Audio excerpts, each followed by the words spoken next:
Welcome to the Inspired Action Podcast. This is where we have motivational, inspiring conversations and interviews that we hope you'll enjoy listening to. Join us and other inspired actioneers on this alchemical transformational journey.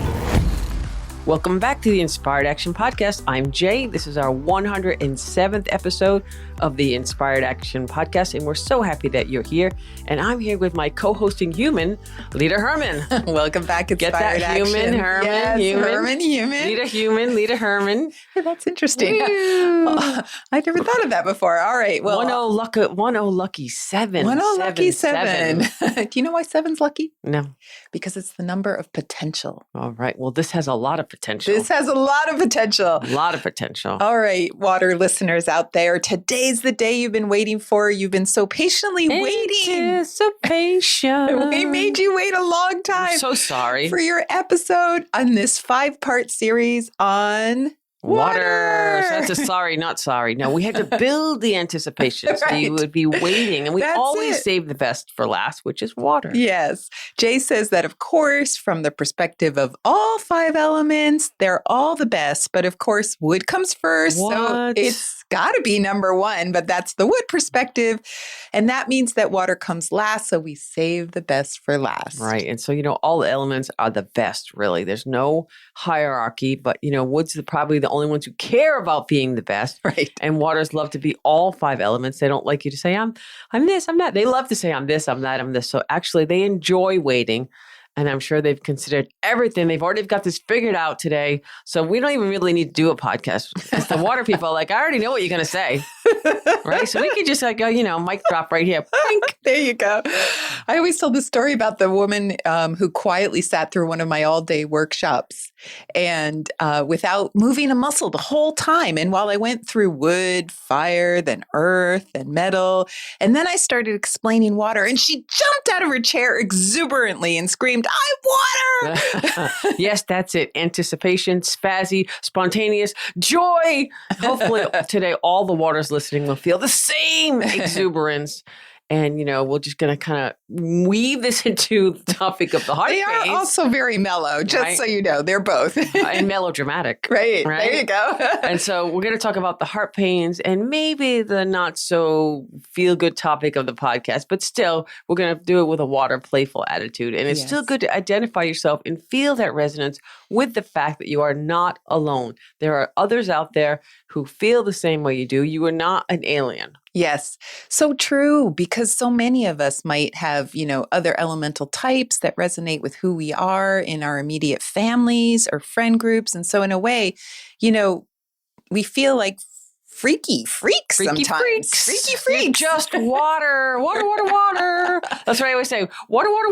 They're like, no. I'm like, yes. I'm kidding. But that's a common feeling for a lot of waters. They sometimes feel like they don't fit in anywhere. And we're going to explain that a little bit today and why that is. And it's a big source of the water's pain in their heart and in the world. But Jay, before we jump into the deep end of water exuberantly, yay! Like one of those water bombs, when you jump in and what do they call Cannonball. those? Cannonballs. That's it. They're not water bombs. Cannonballs. I haven't done that in a long time. Oh my God. A cannonball could be a water bomb. Yeah, right? There you go. Because, cannonball's a bomb. But wow. Okay. Didn't remember a water bomb. Okay. Well, anyway, I was going to say before we do our cannonball in the deep end of the pool, let's go talk about Alchemy Learning Center for a minute. Alchemy Learning Center, it is hopping and we have so much going on. I could spend the whole podcast talking about ALC because we have so many cool things going on. But right now, let's just come with a few things to keep people, a little bit planning ahead. So for fall 2023, we're bringing together a new cohort for our MAP apprentice group starting in the fall. Actually, we're starting now because there's a lot of prerequisites. That's true. So we're pulling together everyone. So if you're a last summer. minute person, this is kind of getting to the last minute. Yeah. Because you have a lot to do before, but we love that. And then, so that's our MAP apprentice group, and that's starting in September. Then we have our retreat in October for all the people in the program. And then we have year 3 and year 2 cohorts moving along on their amazing journeys. It's just so exciting and inspiring to be a part of that as people from all over the world are studying alchemy and 5 elements with us. And so we're very, very happy and we feel gratitude and blessed and all those wonderful words. And I love it because it's a chance for you to immerse yourself in alchemy and the 5 elements. The apprenticeship program is built mostly for practitioners who want to transition their practices from healing in general, which is usually about getting someone back to their previous state of health, to alchemy, which is really about trying to get the person to be their authentic selves. And even more than that, they may never have been their authentic selves before. And then it's about allowing them to even transcend who they are so they can truly fly in their lives. Yeah. And I think that our program,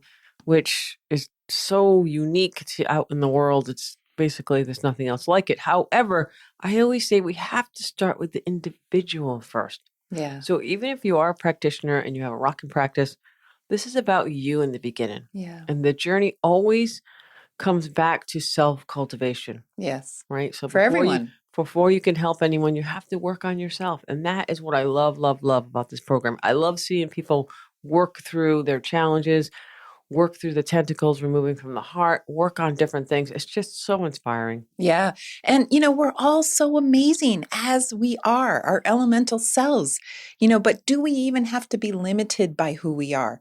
Do we always have to be limited by the pursuit of greatness, if you're wood? You always pick on that with wood. Like, pursuit of greatness. Like, it's a bad thing. What about being light and love of fire? Yes. Right? Okay. Not a bad thing, right? Limitless is a word I love to use when I'm coaching. And for waters, don't put them in a box, at least for not too long. Yes, right? but we shouldn't just stop at the wood and fire. Fine. If you're going to do that, the all greatness the of wood, the light and the love of fire. The brilliant thinkers that are earth. How about not being limited by that? Or the knight in shining armor if you're metal. Right. Or how about the amazingly skilled water people out there? So they always don't are good put at them something. in a box. Yeah. Stay out of the boxes, all the elements, right? So even all the good of all the 5 elements, being the best you can, even that is limiting. So if we can allow ourselves to let go of even that and be all 5 elements in ourselves, imagine being all 5 of those scenarios. I know, it's fantastic. That's Connecting Your Circle, yes, which is a book that we wrote. That's the book we wrote. A little primer, and that's totally cool. And, a lot of the apprenticeship that we have in the ALC, but there's a lot of MAP and the ALC and a lot of initials there, but go explore it. But if you're into the 5 elements and the 9 palaces, we relate that as well. And that's all part of it. It's kind of like building blocks, I think, Lita. Yeah, it is. Self-cultivation, understanding the 5 elements, understanding your journey through the 9 palaces of the heart, and then putting that all, and then what I say, the alchemy is the fairy dust. That makes life possible. Yeah, the magic. It is the magic. So that's a great way to explain it. So while we have a lot of acupuncturists in the program, especially 5-element acupuncturists and TCM acupuncturists, if you're looking for that, I don't know what to call it, the next edge in your career. How about if you're bored and you're looking for more and you're like, really? I'm doing this and this is what it's about? Yes. Then you're our people. Come talk to us. Yes, it definitely. And there's no judgment there because you can just be fine. People like that all the time. That's fine. Right? Completely fine. But come talk to us if that's what you're like, wow, really? This is what it's about? And if you're not an acupuncturist, that's okay too. We have some people who join us for this apprenticeship who are really joining for themselves. And they may not even be healers, but they want to dive deeper into this content. They don't want to necessarily practice alchemy on other people, but they want to do this process for themselves. So think about it, leader. If you're asking yourself, what else is next? What's next? I've done it all. I've seen what I'm here for more. Again, the fundamental question in alchemy is there more to life than this? Right. And if you've asked that question of yourself, then maybe alchemy's for you, whether you do it personally or you practice it with others. Which is also very fulfilling for us to have lay people in the program. So go check out alchemylearningcenter.com. Look it onto the apprentice program if you're interested, or just take a class or come to a retreat. Come to a retreat. In October, there are usually openings for you to get a treatment. Well, I will say the fall 2023, it's already more than half full. It's 3/4 of the way full. Spaces, we will find space if we hope, but we are limited. It's not like everyone can come. Yes. We'd have to make it for the whole month, and it's only for 5 days. Yeah. So, but all right. Well, we've made the waters wait long enough. Let's get back and quickly also through the Mystery Gate Audible book, rate and review. We definitely need some reviews on that. Also the podcast rate and review on Apple, just a couple seconds. It really, really, really makes a difference. And if you like the book, let us know. do a review. Say, I like it. That's all you have to say. I love it. I like it. Whatever you want. An honest review we want. Yeah. And we have so many people who've been reaching out lately and saying they love, love, love this podcast. So that's a way that you can get other people around the world to find this podcast. The more people who like it, the more inspiring it is for us, the more inspiring it is for you, the more we do these podcasts. Yeah. And we want you to feel inspired. Right. So that's it. All right. Let's get back to the tentacles, which is kind of a water thing too, because, yes, tentacles they are very water. Watery. Yeah. Yes. Okay. So in episode 102, we talked about tentacles that wrap around your heart and they cause heart pains. Yes, we identified these tentacles as overindulgence, temptation, greed, jealousy, ego, pride, deep-seated anger, apathy, and fear. Yes, and we explained that we need to understand. That was our bonus one, by the way. Yes, that was our bonus one because we wanted 8 of them, and so we made 8 instead of the 7 deadly sins. Fear. Bonus. So we explained that we need to understand these tentacles so that we can understand why we get so easily triggered. And, we don't even understand what's happening to us when this happens. It's just reaction. Yeah. And while every elemental type can be very reactive, we do need to remind everyone that waters in particular can get very dramatic. Yes, but waters are tricky to understand because water is the most varied elemental type. So whenever you put 2 waters in the same room, it can often be like, how can these 2 people be even remotely the same? One might be like a still pool of water, and one might be like a rushing river. And those 2 don't seem alike at all. But if you wait a while, a couple minutes, a couple hours, time doesn't matter to water. They might even switch places energetically because all waters have the capability of being a calm lake or a tsunami, a powerful tsunami. Yes, take us all out. Yes, all within the span of a few seconds. Sometimes you don't even have to wait very long. And that's what they're capable. It may not happen all the time. Might happen inside. Might happen outside. Yeah. They might be still and quiet most of the time. But even the calm, still waters can become a tsunami instantly when there's an emergency. Yes, because waters excel in emergencies. That's why so many EMTs are the water type. They may not love being in that state all the time. They can burn out, but they're really good at it. Yeah, they know exactly what to do without even thinking about it in that present moment, which is another gift of water. But when the emergency is all said and done, then they're on the couch for a few days recuperating and even falling apart emotionally if something bad happened in that emergency. So it can be like a new little drama. Yeah, which they love. They love waiting and activity and waiting and drama and waiting. And then they rest in that waiting period. Well, they like some drama, but some drama is not very pleasant. So I wouldn't say they love the melodrama. I think they secretly love it. Unconsciously love it. I don't know. They must. I always say to them, do you want to create this drama, the negative drama, or the positive drama? And they all say, I want the positive drama. Of course they do. So the point is, there's usually some kind of drama in a water person's life. Remember, not good, not bad, no judgment, no right, no wrong. Right. It is what it is. And there's usually, what do I say? Drama, trauma, or the Dalai Lama. Yes. Okay. That's usually, when I say that to a water person and they get it, they're like, oh my God, that's my life. They're just looking for intensity in their life. Yeah. That's when life is exciting. So when we get our waters to see that they just want intensity, they start finding the good, fun drama and pursuing that. And there's no time left over for the yucky dramas. And that's when life gets good for them, exciting for them. Yeah. And it might be they've been in a rut for a long time. Yeah. Frozen water. Yeah. All right. So this is important backdrop to today's topic because when we're triggered, there's often a lot of drama for many of us, not just those who are water first. I'm speaking from water third. Yeah. Okay. Right. We don't step on the gas pedal all the time. Right.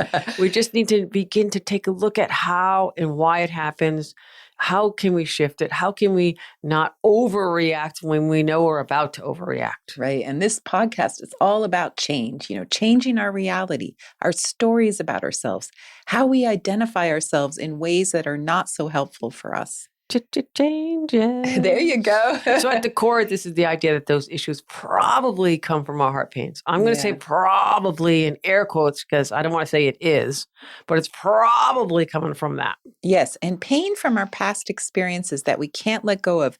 It's like we become haunted by the past, even when it's completely unconscious. Yeah. So while any elemental type can be dealing with any one of these 8 tentacles, the water element is going to see the world with the lens of the water element, which means they're going to look at the world a specific way. And that's why naming these tentacles for them is so important. Also, you're more than one element. So even if your water is second or third in your stack up, this episode can apply to your third position. The third element can be the element that's giving you the most heart pain. So we want you to be aware and be the watcher and see where it is in your stack up. Yeah, and I'm even thinking, Jay, our next series of elemental types, we could talk about the third element again, because I think now that we did that in the very beginning, first year of the podcast, but we're going to be able to now dive a little deeper for everyone, all the listeners out there who've been listening a long time. So, now that you say that, I think that third position is the one that we really want to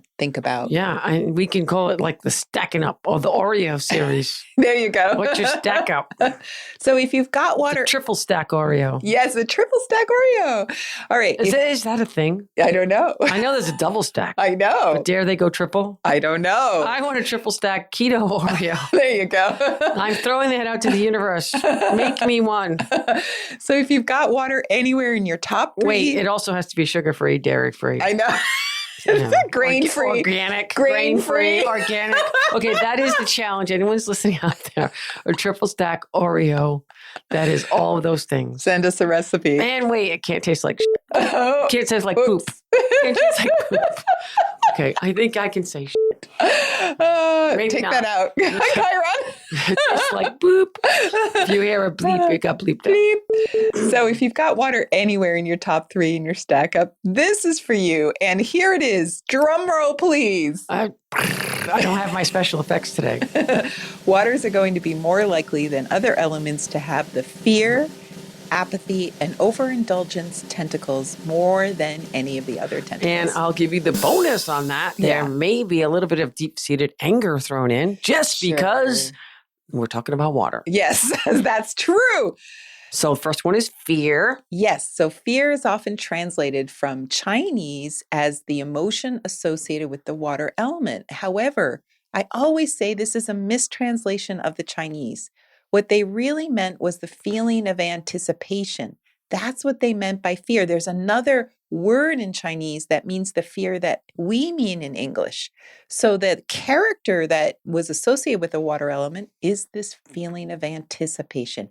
That feeling when you're a kid and your parents tell you they're going to take you to the amusement park in 2 weeks and oh boy, you can't wait and you're so excited and you're counting the days and you're imagining all the things you're going to do when you get there. And who you're going to be with and how much fun you're going to have. Yes. So let's take a moment and talk about fear, because normally fear, the way we think of it, isn't a bad thing entirely, because fear is the natural state we feel when there is danger.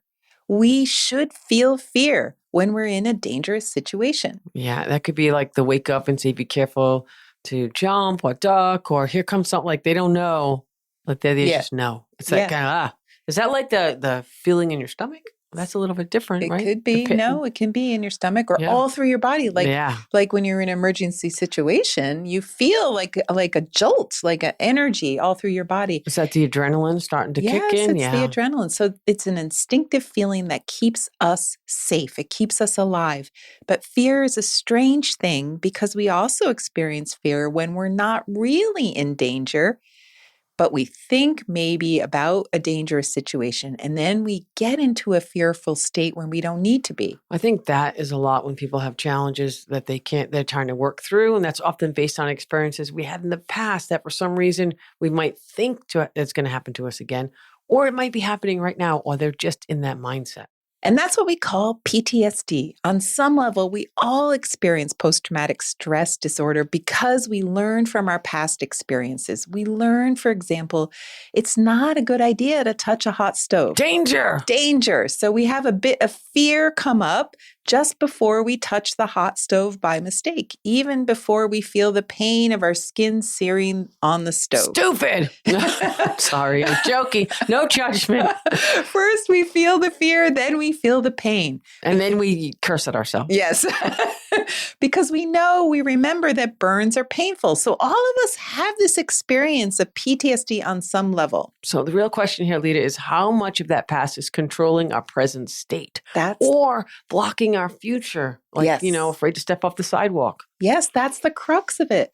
So the fear tentacle can happen to anyone, not just waters, and it usually wraps around our hearts after a traumatic event occurs, and then we can't let it go. It's wrapped around our hearts, and it causes a constant state of terror, or at least in specific instances for some of the time. So an example could be that you almost got in an accident on the highway, and maybe you didn't even get in an accident, but from that moment on, all you can think about while driving on the highway is crashing. Or avoiding a crash. Or they're going to hit me. Right. Yeah. And every time you drive on the highway, you break out in a sweat, your breath gets shallow, you feel shaky, and then you start telling everyone that you don't want to drive on the highway anymore. You'll take the back roads instead. Do you know how common that is in my clinic? I see so many people who take the back roads because they're scared of driving on the highway. Yeah, that's definitely. And then now their travel palace and their adventure palace has been compromised. And there's nothing wrong with taking the byway, not the highway, the byway.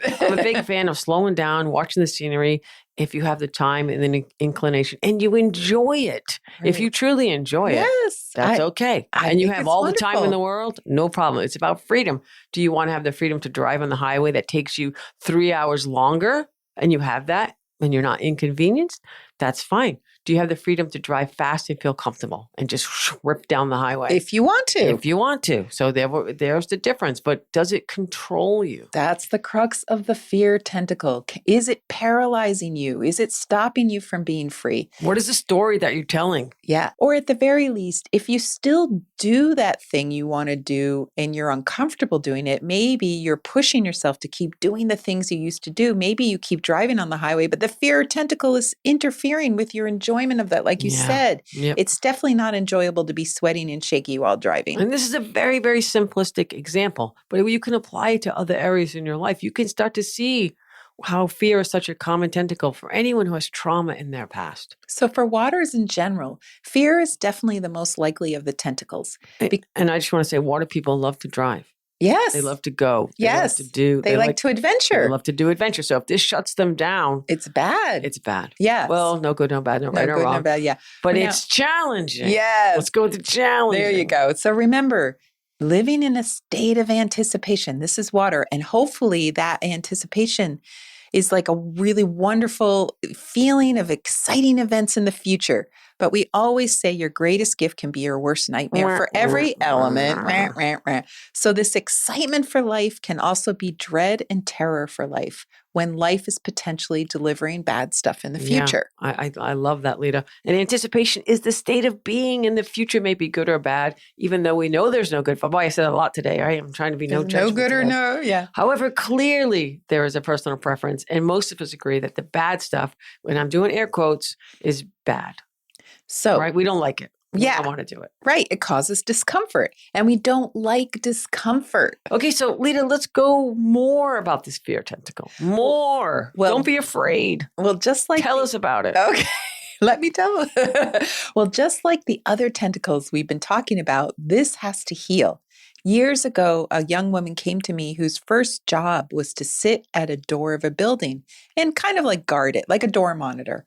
It was a simple job, right? But this freaky thing happened. This guy came in the door and literally collapsed at her feet. He was having a heart attack, and she was the only one there. And she'd been trained in CPR, so she gave him mouth-to-mouth resuscitation. Well, sadly, it didn't work. He died. So needless to say... I don't think he died because of that. No.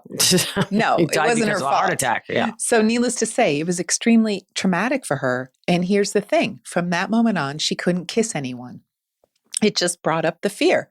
It wasn't rational. She knew that, but it was severely interfering with her love life. And that's the fear tentacle. In this case, fear of death. Yeah, which in Chinese philosophy is often referred back to as the basis of all fears. Yes, we're all afraid of dying. And different levels of that. And then once you get to the okay with that fear of dying, then you can moved past that. Now, in her case, it wasn't fear of her death, it was the experience of death itself. So even though water wasn't her first element, she was just stuck in fear. So just to finish that story, we did the 13 ghost points treatment and released that tentacle around her heart. And from that moment on, she could kiss people again. Wow. So you said 13 ghost points. So if you're brand new to this podcast, the 13 ghost points are an alchemical treatment that we do in the clinic and throughout the MAP training program. We teach people how to do it. We understand about it. And we talked about it earlier in the podcast. I'm not sure what podcast. Lita, you're really good at what number? Pod 29 and 30. How do you do that? I just don't. So if you want to know more about them, you can go back and listen to Pod 29 and 30. See, I knew that. It's all about the 13, which is a fascinating approach to that, the way Lita has really worked on that. It's fantastic. And it's the basis a lot of the training we do in the apprenticeship. Okay, so one way to get rid of any of your tentacles is through those 13 ghost points. But today we're going to talk about another approach in this episode. So stay tuned. Stay with us. I asked Lita to point out that fear is a strange tentacle because it can be very aggravating and cause a lot of drama, even hysteria. And that's something that can happen to water elements wherever it is in your stack up 1, 2, or 3. And they can get quite worked up and feel hysterical or dramatic about traumatic events or even being perceived as traumatic events that aren't really happening, but they feel like they're happening. I don't want to say panic attack or anxiety, but it kind of feels like that and then they're getting triggered by that fear tentacle. So I asked Lita to talk a little bit about that. So, if they're hyperventilating or whatever, Jay, it's like the fear creates a lot. Don't say hyperventilating, Jay. I do not hyperventilate. I have never. I didn't mean you, but you do get dramatic. You put that name right next to that. Well, you have water third, which is why I think we should do this. I don't think I've done third element. No, you don't hyperventilate. Give me a paper bag. But you get very dramatic. We could do an inspired action paper bag. Yes.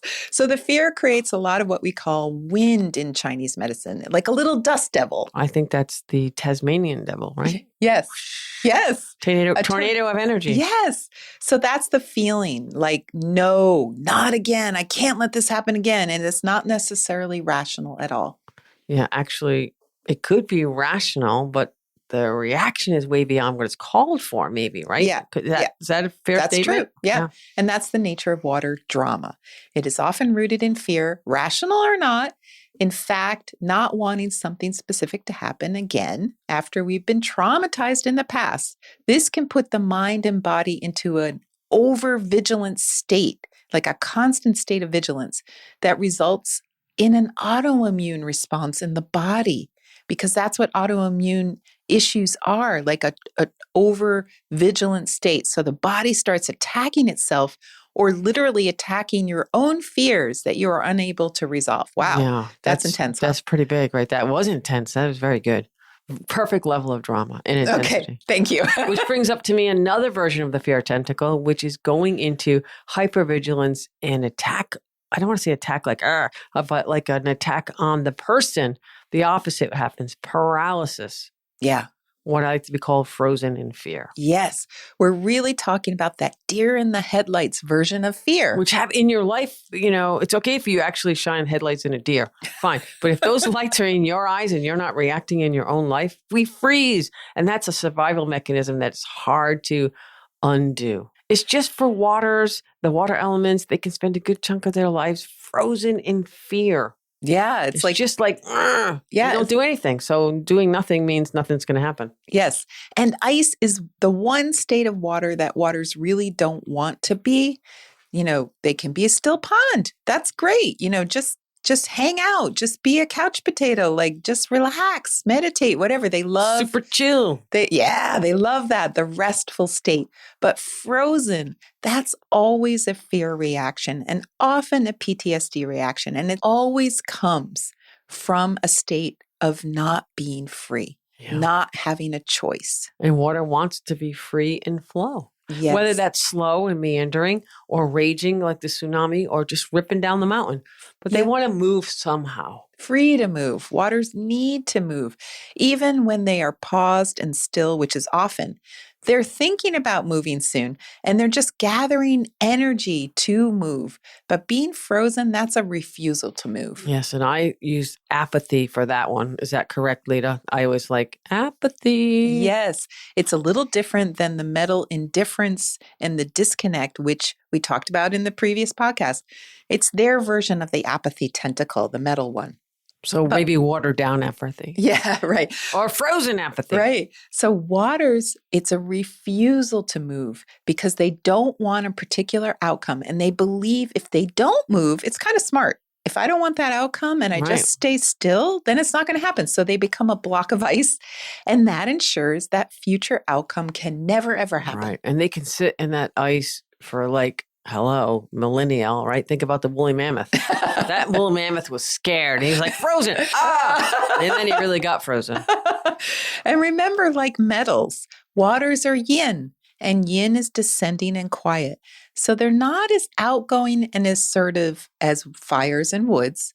So waters naturally hesitate a little bit. They can hang back sometimes, which is how metals do it. But for waters, they wait. And then when the time is right, they move, and sometimes very quick, and they can appear quite bold and be really intense. And then sometimes they're just waiting again, waiting for that next moment to move. So when something goes wrong or they get triggered by something in the present, that makes them feel some old painful feelings from the past. And many times they're likely going to be that deer in the headlights, standing that poor still. Deer. Man, that poor deer. We got a lot of animals today too. The woolly mammoth, the deer. Like, I don't know. We could come up with some more, I guess. But apathy, in my opinion, is that feeling like I'd rather do nothing and just not anticipate what's going on in life because it's just going to be too painful anyways. It's like they think out all the scenarios of what could happen, but so they don't do anything. Yeah. So if I don't participate or anticipate, then I don't have to feel those feelings again. Oh, I like that. I like that. Participate or anticipate. Yeah. Wow. That could be the name of the podcast. That is the name of the podcast. So when we talk about tentacles, we talk about two reasons for them. One is a feeling of lack, which we talk about with things like overindulgence and temptation, where you just want to find a way to fill that emptiness you feel in your soul. And the other reason for tentacles is the need to feel like you're in control. And while apathy doesn't seem related to having control over your life, it is actually a means of controlling your life. If life feels scary and out of control, then doing nothing can be one of the best strategies to regain control.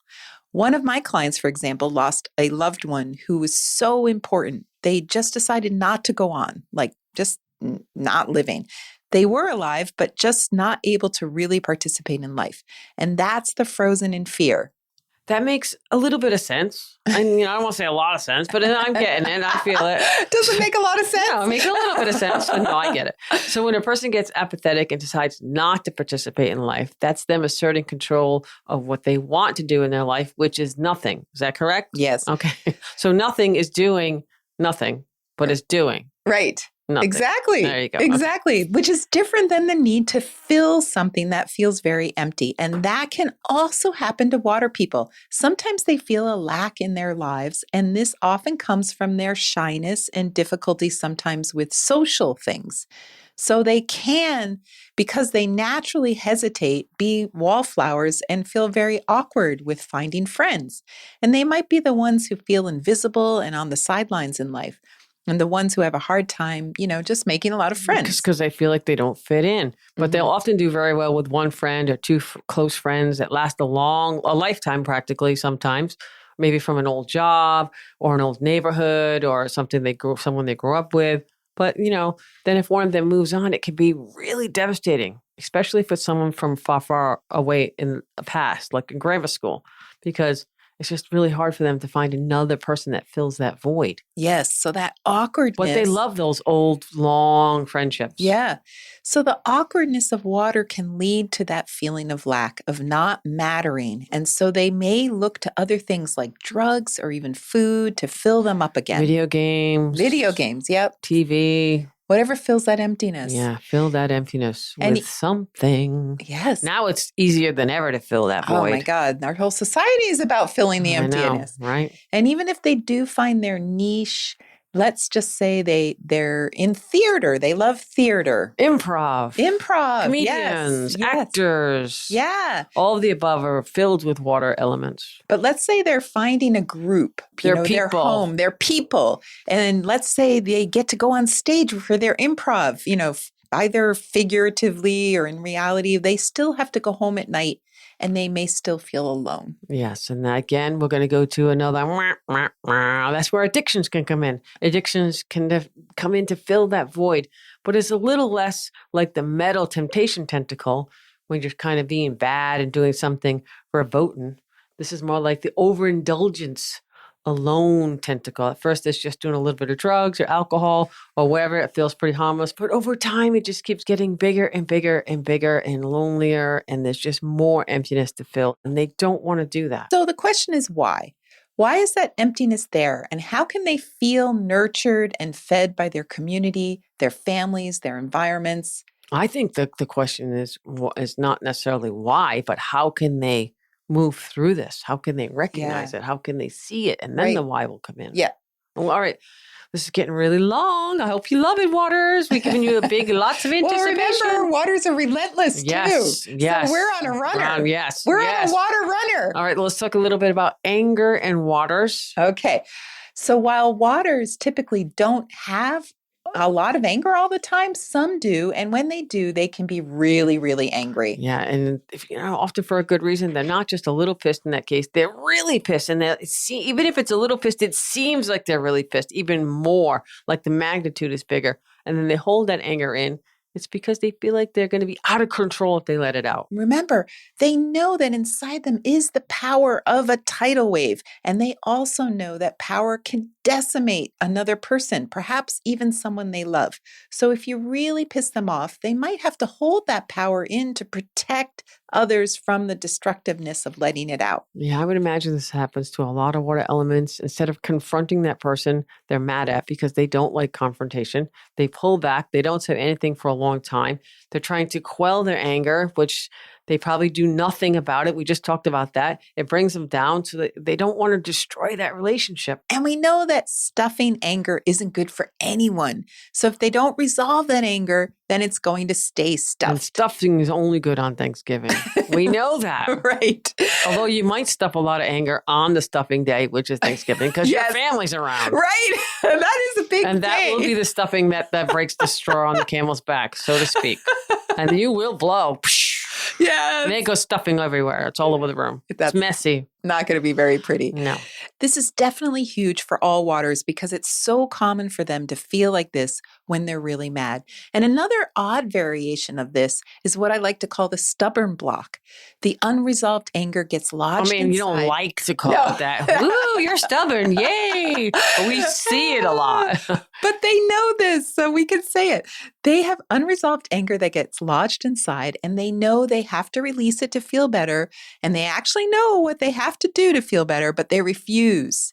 And they kind of get really stuck on whatever they're really upset about. And that stubbornness it's really only hurting them and no one else. And they know it. Yeah. Oh, they know it. And it makes coaching really difficult with water people because they're like, no, yes, no, yes. But letting go of that anger feels like sanctioning whatever the thing that they're mad at about. It's like they're less likely to confront and resolve the issue. It's a bit of apathy, the whole trauma, similar to the trauma response. I'm not going to do anything about this. And it's a bit of deep-seated anger. I'm going to refuse to let it go even though I'm not suffering. It's kind of like this battle they're having with themselves. Yeah.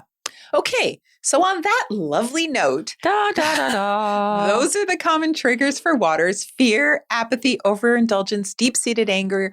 So if you're water, first, second, or third, the question to ask yourself is, do you experience any of these responses in your life? So you can begin to understand what triggers these tentacles and own it. Yes. We really believe the first step towards transformation is acceptance of what is first and foremost. I mean, we all are doing this. Yes. So you have to own it. Otherwise, you won't be able to stop the mechanism of that trigger. Yeah. So, for a quick example, a water person could ask themselves, am I harboring anger towards anyone or anything? Because if you can't face that fact, then you certainly can't release it. I remember we did this one thing with a water person, and you ask them how many times did they have to dip this person into the hot boiling oil because they were so mad at them. Yes. Right. And the truth is they didn't really want to. Yes. But they knew like, it had Exactly. completely controlled their lives for so long. So you got to kind of come through the challenge, face it, remove the tentacles, Yes. start to move on. And then what would life look like? Right. So you have to ask yourself about each of these tentacles. You're going to go through and just ask, do I have fear? Do I have overindulgence? Am I apathetic? So we're going to go through all of those. And like we explained in the previous episodes of this series, the next step is to do a meditation of sorts where you sit with this uncomfortable feeling you're having today, whatever it is, but it feels like a trigger, a tentacle. Then in a meditation, you go back linearly in time and think of all the experiences that evoke this similar feeling and keep going back through your past until you find the first time that this similar pain occurred. It could even be very early in childhood.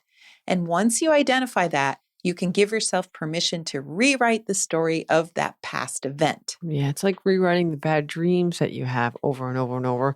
I would love to bring journaling into this. Yes. Really get to be able to put the words to it. Yes. That's always helpful. If you're in therapy, that could be a way to get through it. But it's going to be a little bit of a challenge. So how do you rewrite it? You're going to bring your adult current self to that old situation. So now you have all this new knowledge. So you can bring that knowledge back to that situation and imagine. You have to use your imagination here. Imagine your current self arriving at the scene of the crime, so to speak, and just saying, no, this can't go on. So you can tap into your fire who has the wild imaginations, right? Yes. If you can name it, you can imagine it, you can rewrite it. Right. And you do this until you feel a sense of relief. Something in you says, yes, that feels better. That soothes the trauma. And you let that soothing in. It's like a sigh of relief. And then before you finish that meditation, you can now bring that new feeling of relief forward in time. Remember, this takes time. So forward into time to all the similar situations that you can remember when you used to be triggered, and you can rewrite that trigger history. Maybe you can rewrite the trigger history. What triggers you? Just become aware. And Lita, before we move on, I know we've done Ho'oponopono with water people. Yes. And at first there's resistance, but it is part of this. Yes. And release. And we have talked about that many times before on the podcast. So basically, you're essentially healing all the negative stories you've created around that pain. Or trauma. Pain or trauma. And, we do have the meditation in the ALC that Lita recorded that walks you through this process, right? It's kind of like holding on the hand of mommy. Yes. Universal mommy. Yes. Right? We call it the Free Your Heart meditation. It's in the second stage of Alchemy meditations in the ALC. That's alchemylearningcenter.com. And so we've got these main themes for water. Now remember, all the other tentacles are still possible for any element. We've been just talking about some common reactions to trauma for water people. Yeah, we really want all the inspired actionary listeners out there who sincerely want to free their hearts to be able to live their best lives through this sometimes challenging work. And it's about having a choice. Can your heart be free to live an inspired life? And do you want to take back your choice in life and not let this make the choices for you? So that completes our series on the tentacles associated with each element, and we're moving forward now. So the reason, Jay, we wanted to go through all those tentacles is that in alchemy, it's essential to feel passionate about what you really want in life. Yes, I agree 100%. Let's go back to what got us going on to this topic is we want your heart to be free, to be able to be excited, enthusiastic, find that passion. And if your heart is not free, then you can't even ask yourself that really important question, what do I really want? Or get excited about the answer to your what do I really want question. Which we also have as a meditation in ALC. Yes, so the heart needs to be free to make the choices you want to make in life. So this is a journey, a self-exploration, and it's challenging, and we just love all that stuff. Yeah, so that's it for today.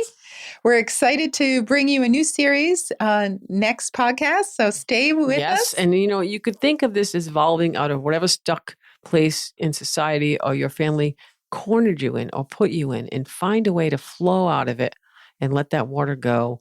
And don't be the woolly mammoth stuck in the block of frozen ice. and to look out for the deers with the headlights. That's all I'm saying. And participate. Participate. and anticipate good things. Yes. Participate in your own life. Yeah. The anticipation. Anticipation. Yeah, It's I'm not singing making anymore. me I'm wait. done. It's making me That's wait. Lita taking you out with that. Goodbye. Have a good day. Don't be a woolly mammoth. Look out for deer with the headlights or flashlights. You've been listening to the Inspired Action Podcast, and you've reached the end. Woohoo! Why not celebrate a little bit and click that subscribe button right there? We love having you with us on this journey, and we want it to continue. You can also rate and review this podcast. And if you have already, thank you so much. We read all reviews, and your reviews help other people find this podcast as well.